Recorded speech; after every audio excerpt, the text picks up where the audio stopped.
Two men also shot dead in Umlazi as we stay in KZN. It was just outside the magistrate's court earlier today. It's understood they were travelling in a VW Polo at the time of the shooting. Again, here's Dasen Thathiah. He moved from Komashu down to Umlazi with the latest on that story. This looks like an assassination from the first impressions that one gets when they're at the scene. Interestingly, this is just outside the Umlazi magistrate's court, which is on the right of where I'm standing now.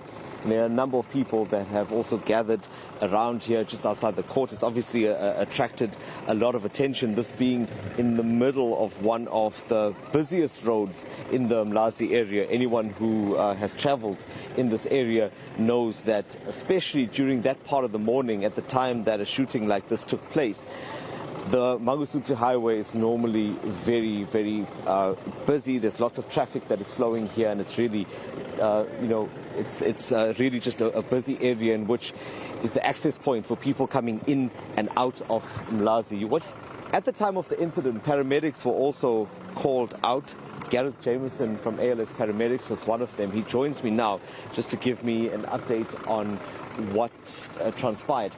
Gareth, perhaps just talk to me about the information that you received at the time of getting that call early this morning. Good morning. Yeah, we received multiple calls of a shooting incident which had occurred in Umlazi. Obviously, we were unaware of what the circumstances were, so obviously we proceeded through here, and as you said, it's one of the busiest roads into Umlazi. I arrived on scene first with the police and found that a vehicle was parked in the middle of the highway. And obviously with the police's assistance we approached and found that unfortunately two men had sustained multiple gunshots to the entire body, and unfortunately they had already passed away. There were multiple large caliber casings all over the road, thus SAPS Metro Police decided to close the road entirely for forensics to take over. Were you able to establish where exactly they were struck?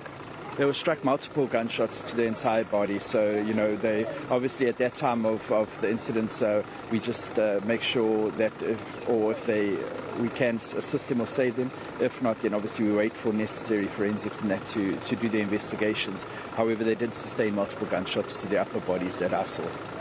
Gareth, are you able to give me a sense of what the scene was like at the time, talking about the traffic, the bystanders, what was going on here?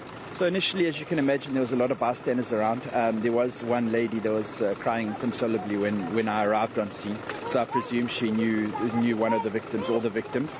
And, the crowd was interested. There was a lot of traffic stopping just to view. As you know, unfortunately, the public do that.